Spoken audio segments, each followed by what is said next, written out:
तो पार्लियामेंट में हमारे मुसलमानों को गाली दे रहा है, अभी आप इस पर पूछे हैं क्या? मॉब लिंचिंग कहाँ हो रहा है? हम लोग है ना मॉब लिंचिंग के लिए कानून बना रहे हैं ना, रोका कौन है? भाजपा ने रोका है। जितने भी कॉन्ट्रैक्ट वर्कर थे सभी से इनका झूठा आश्वासन रहा है, ये एक भी आश्वासन पूरा नहीं हुआ है। जितने भी हैं आज दुखी हैं, निराश हैं और कहीं ना कहीं निराश होकर सड़क पर इसी सरकार के जाते जाते अपना हक मांग रहे हैं। आपराधिक गतिविधियों में लिप्त हो रहे हैं, आपराधिक गतिविधियाँ बढ़ी हैं, बड़ी संख्या में वोटर्स बन गए यहाँ आकर। वो सिर्फ हिंदुओं का हक नहीं मार रहे हैं, यहाँ के जो मुसलमान हैं उनका भी हक वो मारने का काम कर रहे हैं। लेकिन दुख है कि झारखंड की जो सरकार है वो भी बंगाल की ममता बनर्जी सरकार के द्वारा जो वोट की गंदी राजनीति उसी रास्ते पर चल रही है। हम सरकार से भी मांग करते हैं, क्योंकि मेला प्राधिकार का गठन हो गया है, उसको राष्ट्रीय मेला का दर्जा दिया जाए। 5 तारीख को बैठक आयोजित है, 5 तारीख में बैठेंगे हम लोग, सारे विषयों पर चर्चा होगी, जो उचित समाधान होगा निकाला जाएगा। पुष्टि का परिभाषा अलग अलग है। मेरे हिसाब से हम तो अपने काम से अगर कहिएगा तो अगर संतुष्ट हो जाइएगा तो एक तरीके से मान के चले आपने 100% कर दिया है सब कुछ। और मेरा ये मानना है कि अपने कामों से कभी संतुष्टि के विषय पे परिभाषा मेरी यही है कि जब तक लगातार काम करते रहिए और काम कभी ख़त्म नहीं होता है। आदिवासी का भाजपा वाला लूट रहा है, कोई झारखंडिया लूट रहा है। सरकार इस सरकार की करनी और कथनी में आसमान ज़मीन का अंतर है। कहती कुछ है, करती कुछ है। आप डाटा ही देख लीजिए कि 5-5 लाख प्रति साल बहाली कर नौकरी देनी थी, कितने का दिया है? सरकार को स्पष्ट करनी चाहिए। 60-40 नहीं, 40-60 का जो आज बहाली हुआ है, तो आज झारखंड के मूलवासी आदिवासी में आक्रोश है। और ये आदिवासी और मूलवासी मिल करके हेमंत सोरेन को गद्दी से हाथ पकड़ करके उतारेंगे, देखते रहिएगा आप। लेकिन मैंने कहा ना कि झारखंड में घुसपैठिया का भरमार है, एक और घुसपैठिया आ गया है भानु।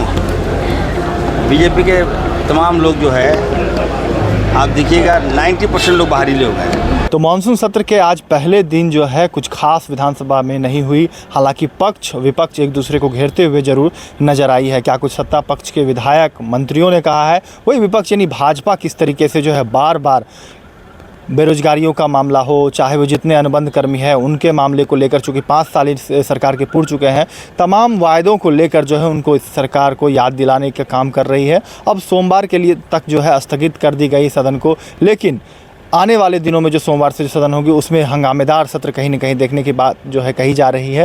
हालांकि क्या कुछ आज के मामले पर जो चर्चा हुई है, क्या कुछ आज जो मुद्दे जो है विधानसभा में सत्ता पक्ष के विधायक, विपक्ष के जो विधायक हैं, मंत्री हैं, उन्होंने क्या कुछ कहा है सभी चीज़ों को लेकर, यह कुछ आप देखिए। इस सरकार के, वर्तमान सरकार के और अप्रोच आप पर बड़ा स्पष्ट है कि अब वो समय नहीं रहा कुछ करने का या सरकार से कुछ मांगने का या सरकार से उम्मीद, वो समय पार हो चुका है। अब केवल जो शेष समय है कोशिश होगी कि जन मुद्दों में और बेहतर मुखर होकर पब्लिक के इश्यूज जो आज चिंतनीय हैं उन्हें रखा जाए।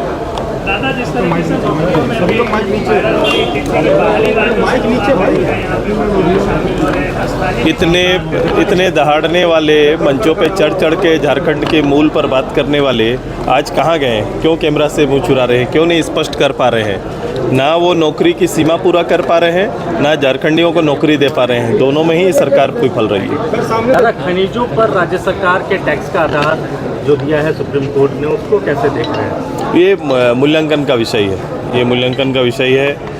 विभाग का जवाब आने दो, फिर उसके बाद बात करेंगे। 4.5 साल के कार्यकाल में सरकार ने कैसा काम किया, क्या लगता है आपको, कैसा देख पा रहे हैं? ये इसको बहुत विस्तार से बताना पड़ेगा।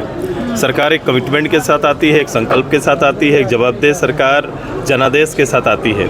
और 4.5 साल में जितना नीचे जा सकते थे, जितना आप कहेंगे कि जिसकी सीमा आप तय नहीं कर पाएंगे, कि ऐसा कभी भी किसी सरकार को, इतना गैर जवाबदेह सरकार कि अपने बहुमत का भी सम्मान न कर पाए, ऐसा आज तक देखा नहीं।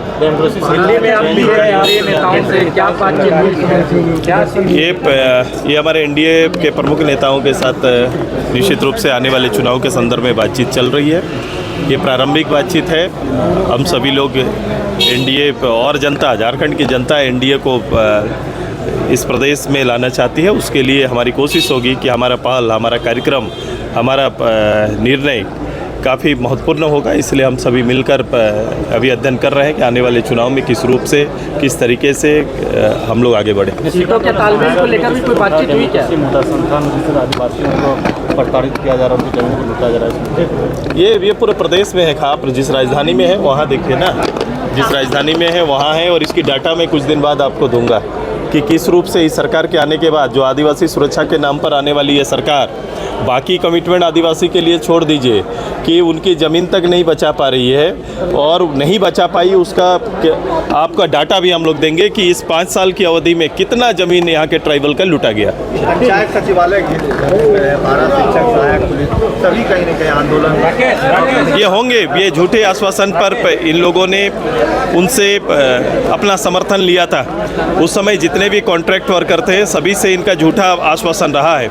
ये एक भी आश्वासन पूरा नहीं हुआ है। जितने भी हैं आज दुखी हैं, निराश हैं और कहीं ना कहीं निराश होकर सड़क पर इसी सरकार के जाते जाते अपना हक मांग रहे हैं। 5 साल तो नाउम्मीद से गुजरा है और जिस राज्य सरकार का पूरा सिस्टम ही ठप हो जाए, जहां एक एक कर्मचारी पिछले कई दिनों से अनिश्चितकालीन हड़ताल पर हो, स्ट्राइक पर हो, वहां पे आप उम्मीद की किरण कहीं दिख रही है क्या? कहीं दिख नहीं रही है।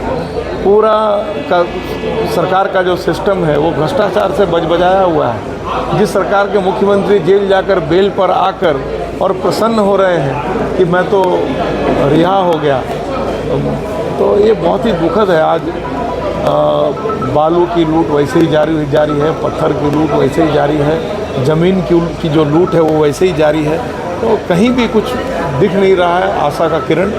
भारतीय जनता पार्टी के विधायक आगामी सोमवार से, आज तो कॉन्डोलेंस था, तो सोमवार से हम लोग पूरे गंभीरता से इन सारे विषयों को सदन में उठाने का काम करेंगे ताकि सरकार इसका जवाब दे। अच्छा, आप लोग जो आरोप लगा रहे हैं कि बाहरियों को नौकरी दी है ये सरकार, सत्ता पक्ष के विधायकों का कहना है कि जब आप लोगों की सरकार थी तो 1932 लागू हो नहीं सकता, पहले किसने कहा था? हेमंत सोरेन जी ने कहा था मुख्यमंत्री रहते, इसी सदन में कहा था, और बाद में आके फिर कहा कि 1932 लागू करूंगा। तो हमारा मानना इतना ही है कि झारखंड की जनता को धोखा क्यों दे रहे हैं। अगर आपको रघुवर दास जी के 1985 के कट ऑफ को ही मानना था तो 4.25 साल तक राज्य के नौजवानों को आग में झोंकने का काम क्यों किया? ये राज्य के नौजवानों को जानने का अधिकार है कि नहीं? बात सिर्फ इतनी है कि ये सरकार जो हेमंत सोरेन जी हैं तो धोखे की गारंटी है। हर क्षेत्र में, चाहे नौजवान हो, महिला हो, बुजुर्ग हो, बेरोजगार हो, सबको सिर्फ धोखा मिला, धोखा के अलावा कुछ नहीं। बांग्लादेशी घुसपैठियों का मुद्दा जो आप लोग उठा रहे हैं, सत्ता पक्ष के विधायकों का कहना है कि बॉर्डर की जो सुरक्षा होती है वो केंद्र सरकार के अधीन आती है, तो आप लोगों को पहल करनी चाहिए, ना कि राज्य सरकार। देखिए, मैं समझता हूँ कि जो बांग्लादेशी घुसपैठिया का विषय है, ये इसमें किसी तरह की राजनीति नहीं होनी चाहिए। बांग्लादेशी घुसपैठियों आज झारखंड में घुसकर, बंगाल में घुसकर, बिहार में घुसकर, आसाम में घुसकर जिस तरह से वहाँ के अर्थव्यवस्था को ध्वस्त कर दिया, जिस तरह वहाँ की कानून व्यवस्था के साथ खिलवाड़ कर रहे हैं, जिस तरह वहाँ की जो सांस्कृतिक विरासत है उसको छिन्न भिन्न कर रहे हैं, जिस तरह से उनकी सभ्यता, उनकी संस्कृति को नष्ट कर रहे हैं। आज हमारी जो आदिवासी बहन बेटियां हैं उनके साथ वो ब्याह करते हैं, लव जिहाद करते हैं, और ब्याह करके फिर वो लैंड जिहाद करते हैं। शादी कर लिया, उनके नाम से 1-2 एकड़ नहीं, 100 एकड़ ज़मीन खरीद रहे हैं। उसके बाद पंचायती राज व्यवस्था में काबिज हो रहे हैं। इसके अलावा वहाँ उनकी पत्नियों के नाम से क्रशर खोल रहे हैं, पत्थरों की लूट कर रहे हैं, आपराधिक गतिविधियों में लिप्त हो रहे हैं। आपराधिक गतिविधियाँ बढ़ी हैं, बड़ी संख्या में वोटर्स बन गए यहाँ आकर। वो सिर्फ हिंदुओं का हक नहीं मार रहे हैं, यहाँ के जो मुसलमान हैं उनका भी हक वो मारने का काम कर रहे हैं। लेकिन दुख है कि झारखंड की जो सरकार है वो भी बंगाल की ममता बनर्जी सरकार के द्वारा जो वोट की गंदी राजनीति उसी रास्ते पर चल रही है। देखिए, देवघर में जो श्रावणी मेला है उस पर निश्चित रूप से सरकार की जो दिशा रहती है, प्रशासन की जो सोच रहती है, और स्थानीय लोग जो एक उत्सव के रूप में उस मेले को लेते हैं, और जितनी भी स्वयंसेवी संस्थान है, सारे लोग, संगठन के लोग उस मेले को एक आयाम देने का काम करते हैं और सकारात्मक भाव से काम करते हैं। हमारा ऐसा मानना है कि देवघर श्रावणी मेला जो राजकीय मेला है, हम सरकार से भी मांग करते हैं क्योंकि मेला प्राधिकार का गठन हो गया है, उसको राष्ट्रीय मेला का दर्जा दिया जाए ताकि केंद्र सरकार और राज्य सरकार की नज़रें इनायत वहाँ पर रहे। विधानसभा में उठाएंगे इस मौके? निश्चित रूप से कई बार उठा भी है और उठाएंगे भी। आपको पता है कि देवघर में मेला प्राधिकार का गठन जो हुआ वो हमारे प्रयास से हुआ, सरदार पंडा की ताजपोशी हमारे प्रयास से हुआ। अभी श्रावणी मेला के दिन हमने कहा कि बाबा बैद्यनाथ की धरती है, यहाँ रुद्राक्ष और बेलपत्र का उद्यान लगे, इस पर मैंने पहल किया। कई ऐसे बाबा बैद्यनाथ संस्कृत विश्वविद्यालय पूर्ववर्ती सरकार ने ध्वनि मत से पारित किया है, हम ध्यानाकर्षण में उसको आज भी डाले हैं। हमारा ऐसा मानना है कि देवघर देवभूमि है और देवभूमि जो है वो महादेव की नगरी है, महादेव के ऊपर सब चीज़ है। हम लोग सभी लगे हुए हैं मेला को साकार करने के लिए। जो मांग चल रही है उसको 5 तारीख को बैठक आयोजित है, 5 तारीख में बैठेंगे हम लोग, सारे विषयों पर चर्चा होगी, जो उचित समाधान होगा निकाला जाएगा। क्या कुछ निकाला जाएगा किसी मार्ग? प्रयास तो यही है कि उनकी समस्याएं जो है उनका समाधान निकले, बेहतर निकले, और इसके लिए हमने 5 तारीख की बैठक को रखा है। तो उसमें उनके संघर्ष मोर्चा के लोग आएंगे, सारी बातें होंगी। क्या सत्र में क्या कुछ मुद्दे इस बार? सरकार के जो नियमित काम है वो सारे कुछ होंगे, और विपक्ष तो यहाँ पर मुद्दा विहीन है, उनके पास बोलने का कुछ है नहीं। सरकार अपनी उपलब्धियों के साथ में आएगी, और जो नए स्कीम सरकार माननीय हेमंत सोरेन जी की फिर से जब सरकार बनी है तो जो नए निर्णय है वो निर्णयों के साथ में सदन में आएगी। कि एक सवाल, देखिए, संतुष्टि का परिभाषा अलग अलग है। मेरे हिसाब से हम तो अपने काम से अगर कहिएगा तो अगर संतुष्ट हो जाइएगा तो एक तरीके से मान के चले आपने 100% कर दिया है सब कुछ। और मेरा ये मानना है कि अपने कामों से कभी संतुष्टि के विषय पे परिभाषा मेरी यही है कि जब तक लगातार काम करते रहिए और काम कभी ख़त्म नहीं होता है, और निरंतर काम करना ये सबसे बड़ी प्राथमिकता है। जल योजना की क्या स्थिति? नहीं, थोड़ा सा मुझे लगता है कि नल जल योजना को लेकर के स्पेशल मॉनिटरिंग की आवश्यकता है आज के दिन में, क्योंकि बहुत सारे ऐसी शिकायतें हैं जिसमें मेरा ये मानना है कि कई जगह कॉन्ट्रैक्टर्स की लापरवाही की वजह से कई प्रोजेक्ट्स आज के दिन में पेंडिंग चल रहे हैं। तो तत्काल विभाग को उनके ऊपर में कार्रवाई करते हुए फिर से टेंडर प्रक्रिया अपनाते हुए आम लोगों को तकलीफ ना हो इसका ध्यान रखना चाहिए। विकास जी, हेमंत सोरेन जी को जो जमानत मिला है केस में, आपको हाईकोर्ट ने भी जो निर्णय दिया उसको भी देखना चाहिए, और उसी पे बहस होनी है। चलिए ठीक है, हर कोई कोर्ट जाने के लिए स्वतंत्र है, कोर्ट जाने के लिए और हायर कोर्ट जाने के लिए कोई किसी को रोक तो सकता नहीं है। तो ठीक है, वो अपना काम करें, वो अपना काम करेंगे। जमीन आदिवासी का भाजपा वाला लूट रहा है, कोई झारखंडिया लूट रहा है। जब से झारखंड बना है पूरे झारखंड को लूट लिया बीजेपी का लोग। सब आदिवासी और मूलवासी का ज़मीन को लूट करके बाहरी लोग को घुसा दिया ये बीजेपी का लोग। ये काम कर रहा है बीजेपी। पूरा डेमोग्राफी चेंज हो गई है। कोई डेमोग्राफी चेंज करने वाला बीजेपी का सब लोग है। जितना डेमोग्राफी चेंज हुआ है सारा डेमोग्राफी चेंज करने वाला सब बीजेपी का लोग है। अंतिम सत्र है, कैसे देखते हैं 5 सालों में क्या होगा? अंतिम सत्र है, सत्र अच्छा चलेगा, और 5 सालों का जो सत्र रहा है, 5 साल का सरकार का कार्यकाल रहा है, ये सरकार फिर दोबारा आ रहा है। कौन रोक रहा है? तो पार्लियामेंट में हमारे मुसलमानों को गाली दे रहा है। अभी आप इस पर पूछे हैं क्या? मॉब लिंचिंग कहाँ हो रहा है? हम लोग है ना मॉब लिंचिंग के लिए कानून बना रहे हैं ना। रोका कौन है? भाजपा ने रोका है। निश्चित तौर पर मैं कह रहा हूँ कोई भी कानून में हाथ में लेगा, अब वो समय चला गया, आ गया इरफान अंसारी। सबका सम्मान होगा, मुसलमानों का सम्मान होगा, दलित का सम्मान होगा, आदिवासियों का सम्मान होगा। मुसलमानों का जो हक नहीं मिला है हम लोग दिलाने का काम करेंगे। अब मैं आ गया हूँ, नाइंसाफ़ी उनके साथ नहीं होगा, ये आप कान खोल के सुन लीजिए। की पैसा लाते, कोई कल खाने खुलवाते, कुछ एजुकेशन का हब बनाते, इस पर कभी ये लोग बात नहीं करेगा। ले दे के मुसलमान को गाली देता है, इतना नीचा दिखाना है। अरे भाई हमारा सम्मान है ना, अब इतना ज़्यादा ब्लास्ट मत कर दीजिए कि आदमी आपा खो दे। मैं बार बार कहना चाहता हूँ यहाँ भाई भाई मिलके रहते हैं। बीजेपी वाले लोग सारे घुसपैठिए हैं, ये लोग यहाँ का माहौल ख़राब कर रहे हैं। अच्छा, भानु प्रताप शाही ने कहा है कि हेमंत सोरेन को गट्टा पकड़कर गद्दी से उतारेंगे। कौन? भानु प्रताप शाही। देखिए मैंने कहा ना कि झारखंड में घुसपैठिया का भरमार है। एक और घुसपैठिया आ गया है भानु। बीजेपी के तमाम लोग जो है आप देखिएगा 90% लोग बाहरी लोग हैं। उनको नहीं मालूम है कि आदिवासी क्या होता है, आदिवासी का सम्मान क्या होता है। अगर एक आदिवासी मुख्यमंत्री मेरा बने हैं तो इतना अनपढ़ हो रहा है इनको आप गट्टा पकड़ लीजिएगा। बताइए क्या बीतता होगा आदिवासी युवाओं पर, बताइए क्या बीतता होगा उस माँ पर जिसने आदिवासी को जन्म दिया। क्या बाहर के लोग इसे गट्टा पकड़ेगा आदिवासी का? कभी सोच सकते हैं क्या? इस भाषा का प्रयोग भाजपा कर रही है, भानु जी कर रहे हैं। कहाँ से पढ़ के आए हैं आप लोग? कहाँ से घुस गए झारखंड में? आदिवासी होना पाप नहीं है। मैं निश्चित तौर पर मैं कहूँगा आने वाले दिन में देखिएगा ये आदिवासी समाज को इन लोगों ने गाली दिया है। एक एक आदिवासी, अगर जरा भी आदिवासी में सम्मान होगा, अगर जरा भी नैतिकता होगा और जरा भी अगर अपने आप से प्यार करेगा, कभी भी भाजपा को चढ़ने नहीं देगा, इसका बदला लेगा। हेमंत सोरेन जी का मतलब है आदिवासी समाज, और आपने समाज को गाली दिया। गट्टा पकड़ लीजिए, ठीक है, मार दीजिए।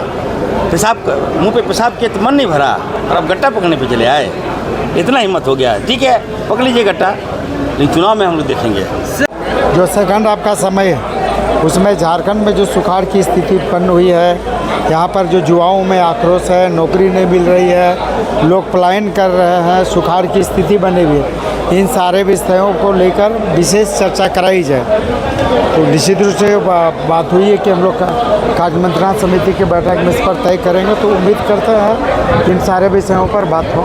दादा, नौकरियों को लेकर इस तरह की सरकार एक तरफ दावा कर रही है, नौकरियां दे रही है, लेकिन जो नौकरियां दी जा रही है उसमें बाहरी राज्यों के लोग हैं। आप लोग जो है स्थानीय नीति 32 की बात करते हैं, कैसे देखते हैं सरकार की? देखिए, ये सरकार, इस सरकार की करनी और कथनी में आसमान ज़मीन का अंतर है। कहती कुछ है, करती कुछ है। आप डाटा ही देख लीजिए कि 5-5 लाख प्रति साल ना बहाली कर नौकरी देनी थी, कितने का दिया है सरकार को स्पष्ट करनी चाहिए। और अभी जो जेटेट का निकला, आप उसमें देखिए ना, उसमें लिखा हुआ है कि पूरे भारतवर्ष के लोग उसमें आवेदन कर सकते हैं। तो अभी इस सरकार के लिए तो झारखंड और झारखंड के लोगों के लिए कोई जगह ही नहीं बच गया है। ये पूरा दरवाज़ा खोल रही है कि राज्य के बाहर के लोग ज़्यादा से ज़्यादा यहाँ पर आएँ, नौकरी लें और नौकरी लेके काम के यहाँ नौकरी करें। दादा, आपको अपोजिशन जो है अभी एक आपके लिए जेबी केसेस कल वो खुली चुनौती दी है क्या? 2 बार लंबोदर वहाँ तो बोल रही है बात कि गोमिया से मेरे खिलाफ जयराम तो चुनाव लड़े, तो हम दावेदारी जो है चुनाव लड़ने की वहाँ करते हैं। देखिए, ये लोकतंत्र है और लोकतंत्र में हर व्यक्ति को चुनाव लड़ने की आज़ादी, कोई भी व्यक्ति कहीं से चुनाव लड़ सकता है। तो सबका स्वागत है, चुनाव आवे, लड़े, जीते, सबका स्वागत है। वही तो कहना है ना, जो 1932 के खतियान के बात करने वाले लोग, मूलवासी को 100% नौकरी देने वाले लोग, यहाँ तक कि प्राइवेट में 75% लोगों को, मूलवासी को नौकरी देने की बात करने वाले लोगों के यहाँ 60-40 नहीं 40-60 का जो आज बहाली हुआ है। तो आज झारखंड के मूलवासी आदिवासी में आक्रोश है, और ये आदिवासी और मूलवासी मिल करके हेमंत सोरेन को गद्दी से हाथ पकड़ करके उतारेंगे। देखते रहिएगा आप लोग। करने में इतना दिन क्यों लगा, ये भी एक सवाल उठता है कि अगर जब चैलेंज ही करना था तो तुरंत चैलेंज करना था। हेमंत सोरेन जी के सीएम बनने के बाद चैलेंज करना, फिर से राज्य को कहीं ना कहीं अधिकारियों को प्रेशर पॉलिटिक्स में धकेल। जेके न्यूज़ के लिए रांची में कौशल कुमार। और ऐसी ही तमाम खबरों के लिए सब्सक्राइब करें हमारे चैनल जेके न्यूज़ नेटवर्क को, और हाँ, बेल आइकन दबाना ना भूलें।